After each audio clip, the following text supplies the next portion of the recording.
En Propuesta Semanal contamos con la participación del licenciado Daris Javier Cuevas. Él fue intendente de bancos, economista, académico, creo que casi PhD, y además es parte de la Secretaría Económica del Partido de la Fuerza del Pueblo. Muy buenos días, Daris, un placer tenerte en el programa. Ramón, para mí es una honra estar contigo y me siento cómodo estar aquí acompañado. Son dos amigos que van a conversar. Sí, claro. Pero además, qué bueno en un momento donde hay un debate macroeconómico. Sí. Hay un debate que vale la pena. Pero vamos a tomarnos primero 2 tacitas de aroma, sabor y calidad que nos brinda Industrias Vanilejas y Mitiel. Aroma, sabor y calidad. Muchísimas gracias.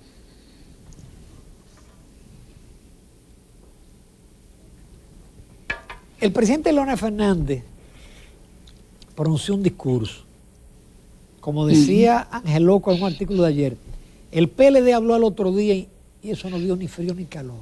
Pero el discurso del presidente Fernández ha sido tema de debate en todos los programas y hasta tuvo una respuesta del gobernador del Banco Central, que voy a citar un párrafo de lo que él dijo.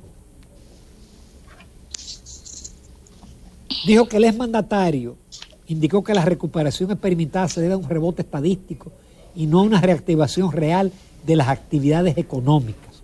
En adición, específicamente argumentó sobre una supuesta manipulación estadística que no refleja lo que realmente acontece en los hogares dominicanos, y ahí vino el tema que él dice que no es 0,3, sino que es 3. Yo quiero tu opinión, pero lo dije en el programa, Leonel no dijo eso.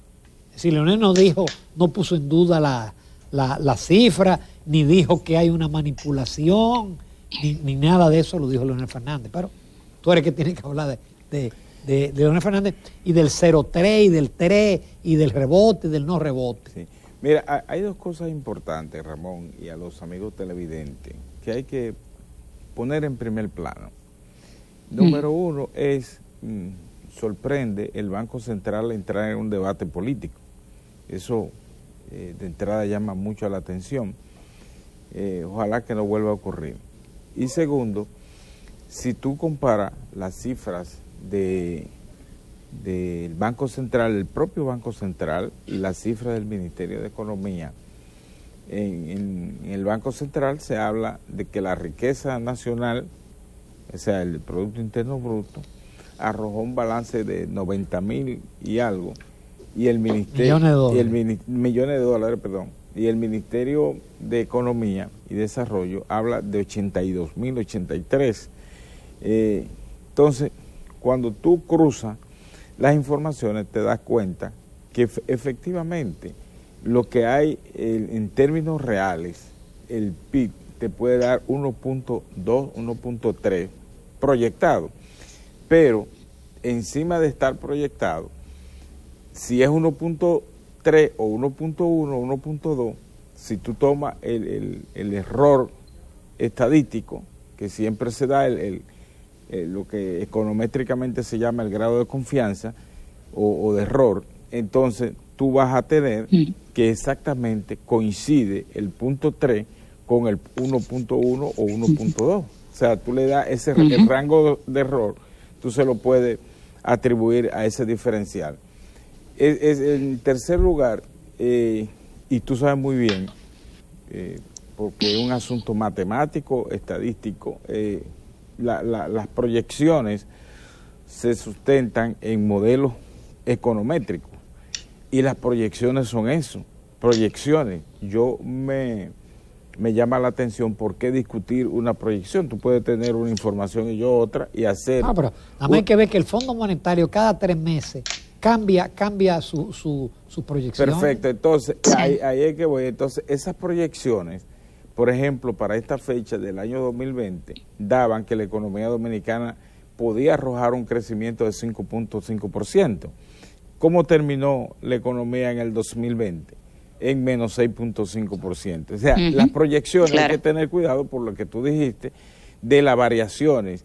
Incluso los organismos... Pero ya el gobernador dijo que va a crecer más de 10. Los organismos multilaterales y los grandes investigadores económicos, por ejemplo, el profesor Joseph Stiglitz o el profesor Jeffrey Sachs aconsejan, y Krugman aconsejan que las proyecciones más conservadoras o con mayor probabilidad de que ocurra debe estar en un rango entre un mes y 45 días, por las alteraciones que se van dando y las dispersiones de datos que van surgiendo como resultado de que la economía va en un proceso de recuperación, porque hay, tú sabes muy bien, en la interpretación macroeconómica se tiene entendido de que cuando una economía cae en crisis, por sí sola, de manera natural, la propia economía se vuelve a recuperar. La aceleración de esa recuperación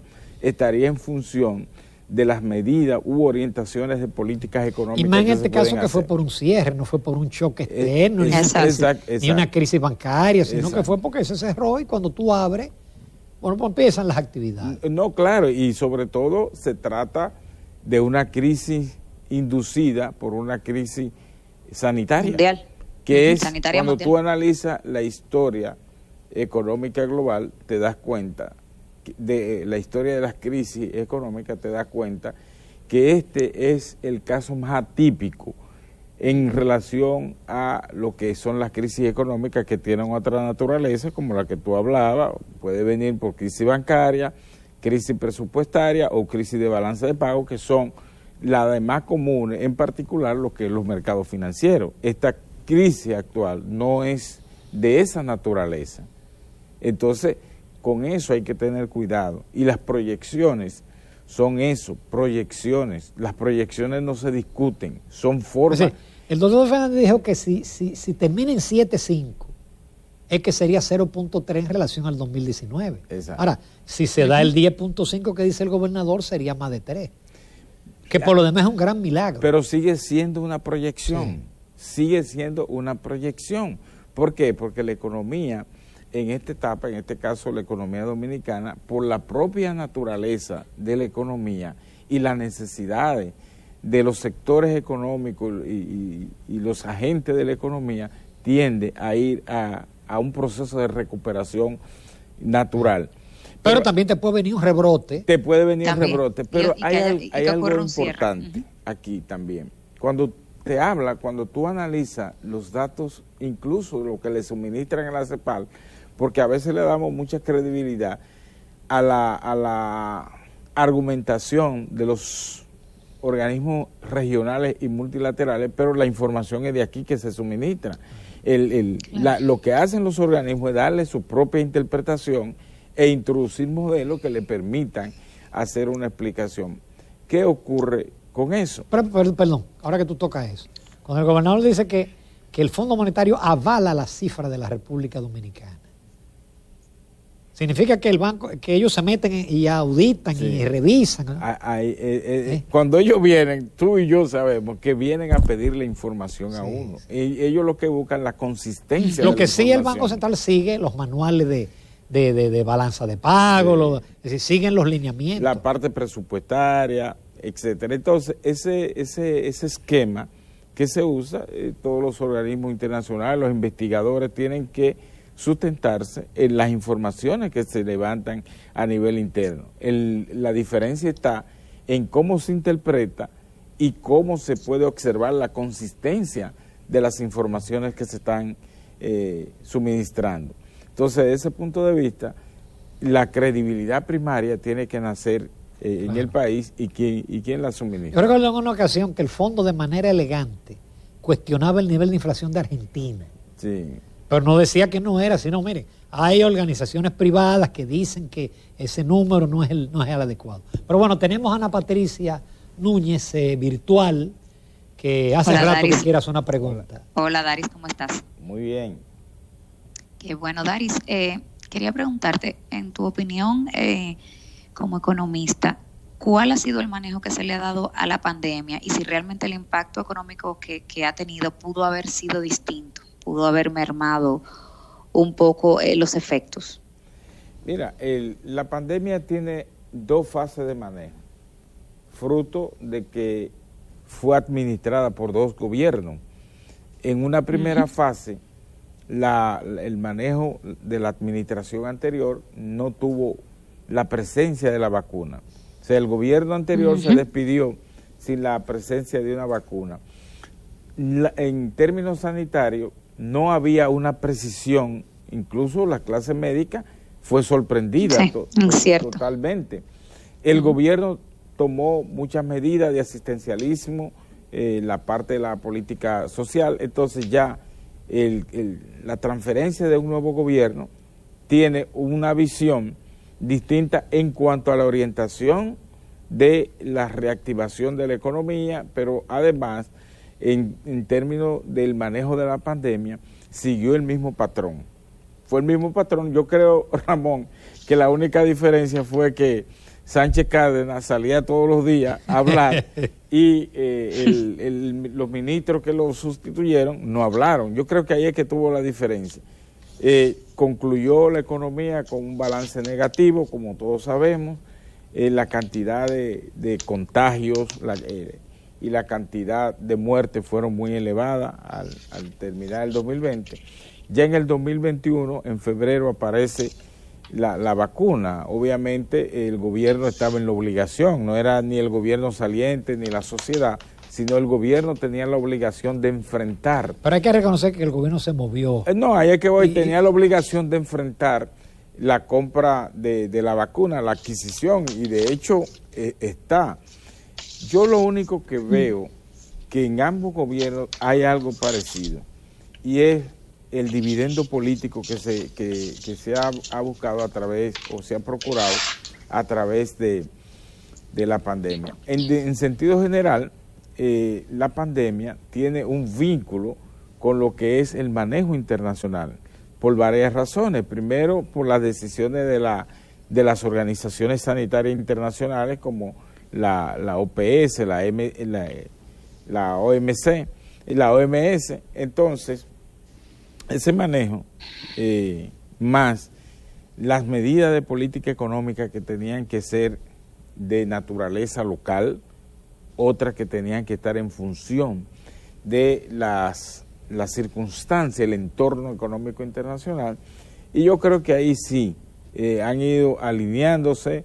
Yo reconozco que el Banco Central ha tomado medidas orientadas a poder dinamizar la economía, pero es un asunto pandémico de origen internacional que incluso afecta a un sector tan importante como el turismo, que no depende, la llegada de turistas no depende ni de medidas de política económica, ni de buena intención del gobierno, ni depende de la voluntad de un ministerio.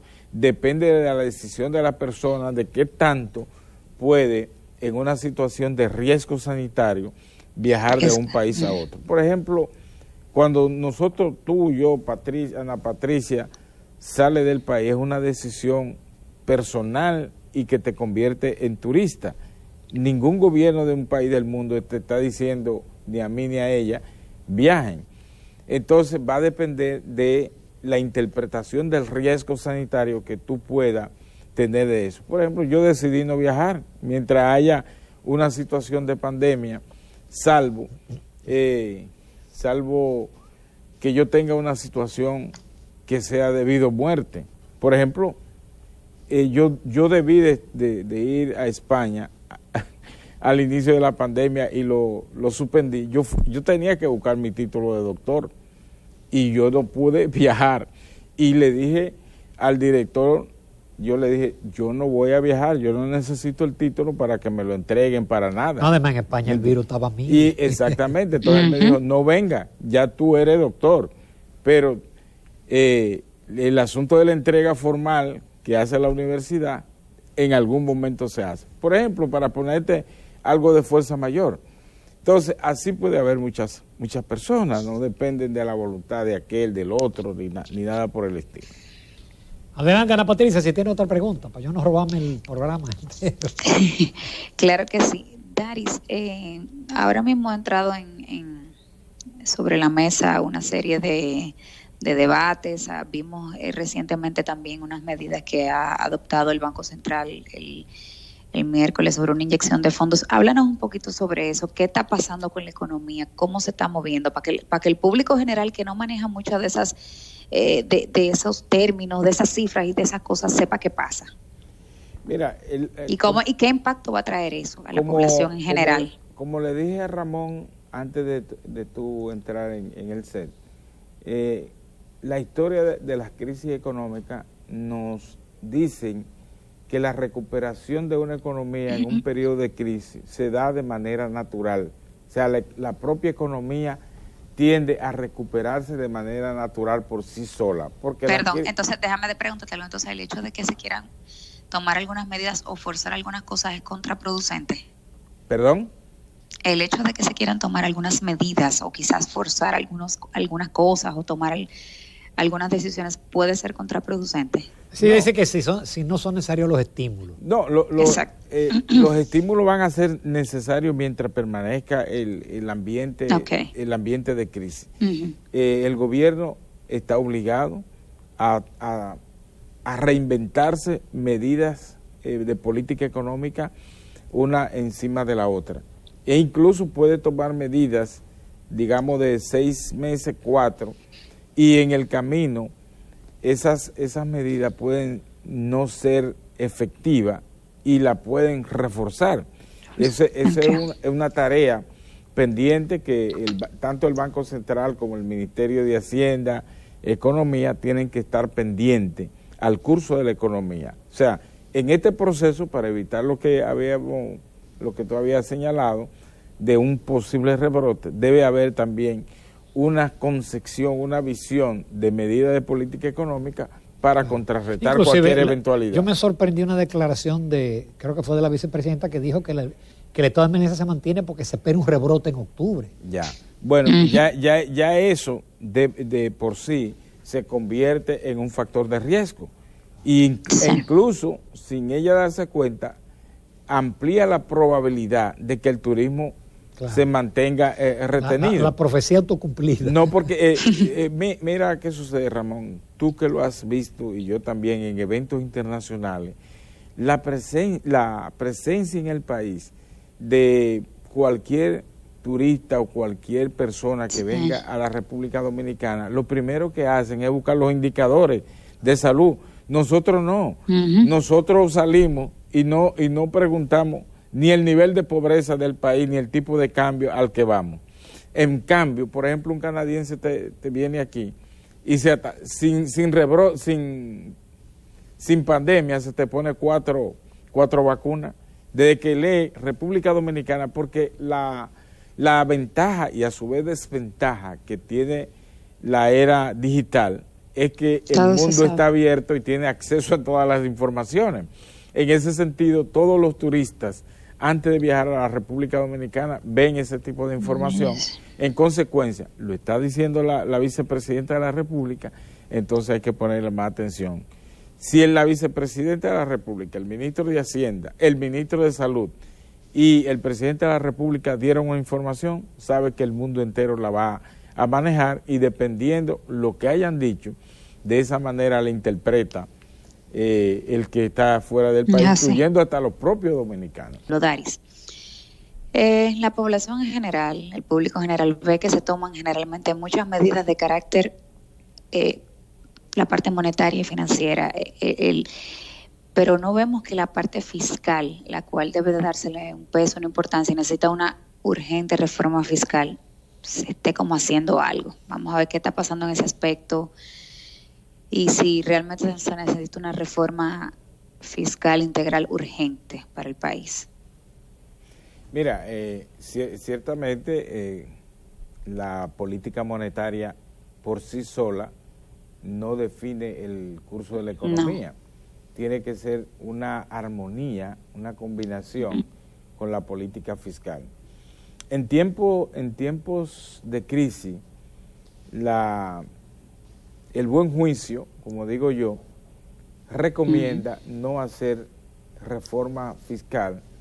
Y básicamente en la República Dominicana hablamos de reformas tributarias, que es lo que se procura, porque al final del día, una reforma tributaria lo que está procurando que mayor incrementar los ingresos. El gobierno ciertamente ha hablado de una reforma fiscal o tributaria, pero el gobierno nunca ha dicho de qué se trata la pretensión de una posible reforma tributaria. Entonces ahí deja muchas incógnitas, si es para mejorar el gasto público o si es para incrementar los ingresos. En este caso, dado la naturaleza de esta crisis y los argumentos del gobierno de que necesitan mayor cantidad de recursos, uno deduce que se trata de una reforma orientada a generar ingresos. Y en ese caso, si esa es la pretensión, si tú le colocas mayores cargas impositivas a los sectores económicos, al consumidor, entonces tú vas a tener una bomba de tiempo que te puede explotar en cualquier momento. Mira, en la población... Pero perdón, al revés, si tú no la haces. Si no la haces, bueno, está postergando un problema que... Porque yo siempre he sustentado que el mejor momento aquí de una reforma fue el 16 y el 17. Exactamente. Que teníamos bajo precio el petróleo, baja tasa de interés y la economía creciendo. Sí, en este momento la situación... Pero Danilo estaba en reelección. Exactamente, entonces precisamente por eso, para evitar la sensibilidad del ciudadano votante. Porque tiene un costo político. Y porque tiene un costo político, entonces la otra reflexión que hay que hacer, hasta dónde el gobierno está dispuesto a asumir un costo político dentro de una crisis. Esa es la gran interrogante. Obviamente una reforma fiscal en estos momentos es extremadamente hipersensible. Ahora, sí. Respondiendo directamente esa inquietud tuya, yo pienso que las reformas se podían plantear o se discuten sobre la mesa por lo que tú has dicho, Ramón, de que es necesario, qué ocurriría si no se hace. Pero hay la brecha de que el gobierno pueda plantear la reforma tributaria o fiscal, pero con ejecución, digamos, al 23. La ley te habilita esa posibilidad. El 23 ya es un año electoral. Bueno, pues a mediados... En el 23 hay primaria, en el 23 arranca la reelección. Pero la única vía que yo veo es que se pueda aprobar por consenso una reforma y aplicarla de manera gradual, por ejemplo, en el segundo semestre del 2022, que se espera que ya la economía esté más holgada, entonces gradualmente aplicar lo que se apruebe en esa ley, porque el Congreso y la propia Constitución de la República habilita hacia futuro que algo que se pueda aprobar hoy en el Congreso se pueda de manera gradual aplicar de cara al futuro, porque ese es un problema que hay en el país, que las reformas que se hacen se quieren aplicar en lo inmediato. Incluso hay países que tienen establecido que, por ejemplo, cuando se toca la Constitución, lo primero es decir, esta reforma a la Constitución será aplicada posterior al periodo gubernamental. Entonces yo creo que sería un aporte, si es tan necesario como se ha planteado la reforma, la gradualidad a futuro. Es lo que yo creo que con eso, Ana Patricia, sí. te satisfago la inquietud tuya. Pero sí, hay un tema gracias. fiscal que yo pienso que fue un aporte del presidente Fernández cuando le señaló al gobierno de cómo no ha ejecutado los gastos de capital. Y hasta le dijo, mire, usted tienen 133 mil millones para gastar este año. ¿Qué ha pasado ahí? ¿Por qué? Inclusive hay un comunicado del miércoles del Ministerio de Economía y Desarrollo que detalla como muy positivo que hay un superávit a julio, un superávit presupuestario, de caja, por supuesto. Bueno, esa es la otra interrogante. Si hay un superávit presupuestario, ¿por qué te preocupa por una reforma tributaria? Porque es de caja. ¿Y por qué de caja? Entonces, con las cifras hay que tener mucho cuidado.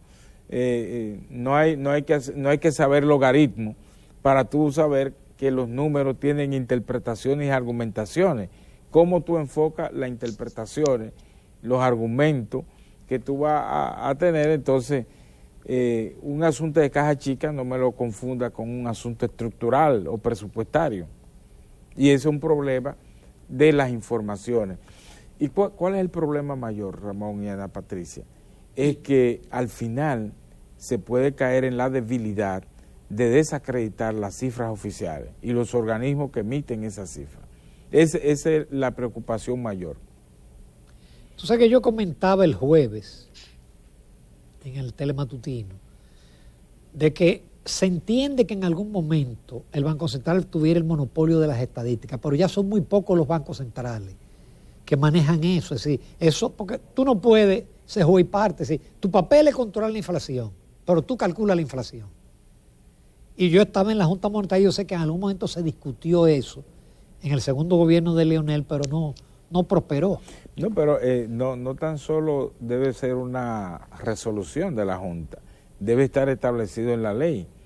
Por ejemplo, al Ministerio de Economía, por el área de estadística, que estadística se encargue de esas informaciones y la interpretación de esas informaciones corresponda al Ministerio de Economía, porque como tú dices, bueno, mira, tú estás aplicando medidas de política monetaria orientada a contrarrestar cualquier germen de inflación. Entonces, ¿cómo tú mismo vas a hacer la deducción, las conclusiones? Porque cuando tú veas que te da un dato negativo, tú tienes que convencer al superior, que es el presidente de la República, que las cosas van bien. Entonces, ese es otro problema. Pero siempre decía, la oposición siempre ha cuestionado la cifra del Banco Central. Y hoy, funcionarios que están elogiando los datos de crecimiento, en el pasado cuestionaban en los gobiernos del PLD los niveles de crecimiento. También hay otra situación, Ramón, que se da alrededor de eso, y es que, por ejemplo, las cifras del área económica deben argumentar a lo que están en el área económica. Pero una persona que esté, por ejemplo, en un organismo de asistencia social, ¿cómo tú vas a salir a hablar de deuda, de política monetaria y política fiscal? Entonces, no tiene primero el manejo, sino tú lo que estás repitiendo, lo que te escuchan. Cuando un funcionario X o Y se pone a argumentar o a difundir, a defender una información monetaria o fiscal, esa información se desnaturaliza. La defensa de esas informaciones debe de estar de los funcionarios encargados de esas áreas. Y por eso tú ves gente que están hasta de que en pro comunidad o algo parecido, hablándote del endeudamiento público. Esas cosas son las que desacreditan la información. Daris, tú tienes vasta experiencia en lo que es la parte bancaria, instituciones financieras. ¿Cómo puedes tú en este momento analizar cómo se encuentra la situación de la banca en sentido general? Mira, ahorita cuando Ramón y yo conversábamos sobre la recuperación de la economía, se me quedó, Ramón, señalarte que en este proceso de dinamización más acelerada de la economía, tú no puedes incluir 4 sectores como que son parte de la recuperación porque nunca han sido afectados. La agropecuaria no ha sido afectado, la banca no ha sido afectado, el sector salud en términos de lo que es la protección de medicamentos ha estado en su mejor momento, y la parte de los supermercados, en la parte del comercio, eso es lo que le ha ido mejor. Eso son lo que le ha ido mejor. Como dice la sabiduría popular, ha hecho su agosto en septiembre o en abril. Entonces, esos 4 sectores, cuando tú vas a ponderar la recuperación de la economía, tú no puedes incluirlo. Tú tienes que excluirlo para poder hacer una interpretación más objetiva de la recuperación económica, si no tú te estás perdiendo, cocinando en tu propia salsa. Entonces, concretamente en la banca ha sido uno de los mejores sectores que ha tenido en este momento y lo va a seguir siendo. ¿Por qué? No, tuvo un desempeño. ¿Por qué? Primero, porque los bancos son los administradores de los fondos del público y de las instituciones públicas, en el caso del Banco de Reservas. De ese punto de vista, la gente tiene que ir a las entidades bancarias a hacer operaciones, ya sea de préstamo, de depósito, lo va a hacer y lo va a seguir siendo. Y por eso es que los bancos, en este proceso, tomando todas las medidas de distanciamiento, han logrado mantener un ritmo de aceleración, dinamismo, incluso hasta superior a lo que las operaciones normales, porque la gente necesitaba y necesita recursos, y esos recursos están en los bancos, las ayudas estaban a través de los bancos. Entonces, el sector financiero, como bien dice Ramón, ha sido uno de los que mejor desempeño ha tenido, fruto de esa situación. Y los otros sectores, entonces, desde mi óptica, desde mi interpretación, si tú vas a valorar la recuperación de la economía, tú no puedes colocar en primer plano esos 4 sectores o subsectores. Tú tienes que incorporar en la recuperación los sectores que sí fueron golpeados. Tienes que hablar del turismo, tú tienes que hablar del sector industrial, construcción, la industria, ¿verdad? Entonces, la micro y pequeña empresa. Cuando esos sectores te dinamizan, entonces tú dices, la recuperación es una realidad. Pero si tú tienes golpeado esos sectores, entonces dices, mira, la recuperación se da porque estos sectores están, entonces tú dices, no hay un análisis objetivo, no hay una interpretación de la realidad tal cual. Dari, qué pena, se nos acabó el tiempo, pero yo pienso que ha sido fructífera la conversación, muy de actualidad, de un debate macroeconómico interesantísimo. Y nada, te agradezco la participación. No, para mí es una honra estar contigo y con Ana Patricia. Gracias. Gracias. Nos vamos a comerciales, continuamos en Propuesta Semanal.